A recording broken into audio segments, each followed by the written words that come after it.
Beed online ज्ञानभूमीमध्ये आपलं सर्वांचं स्वागत. मी ज्ञानोबा वायबसे. पाटोदा तालुक्यातील वैद्यकिनी या ठिकाणी एक टोलनाका आहे. या टोलनाक्या परिसरामध्ये 2 दिवसापूर्वी सायंकाळच्या वेळी बांगर आणि राख कुटुंबा परिवारातील अनेकांना मारहाण झाली. या मारहाणीच्या निषेधार्थ आज याच परिसरातील असंख्य नागरिकांनी गावकऱ्यांनी रास्ता रोको केला. जे काही आरोपी आहेत, आरोपीवर गुन्हे दाखल झालेत, मात्र त्यांना अटक झाली नाही.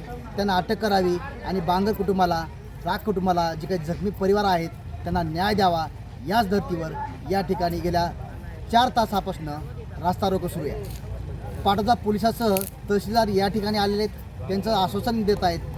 या ठिकाणी ग्रामस्थ देखील आक्रमक झालेले पाहायला मिळत आहेत, कारण आरोपी हे संपूर्ण गुन्हेगारी पार्श्वभूमीचे आहेत आणि त्यांच्यावर कायदेनुसार कारवाई करावी आणि आम्हाला न्याय द्यावा म्हणून हा रस्ता सकाळपासूनच या ठिकाणी सुरू आहे. मी तुम्हाला या ठिकाणी कशा पद्धतीचं रस्ता रोको आहे, नागरिकांच्या काय भावना आहेत, काय म्हणतायत ग्रामस्थ, पहा तुम्ही.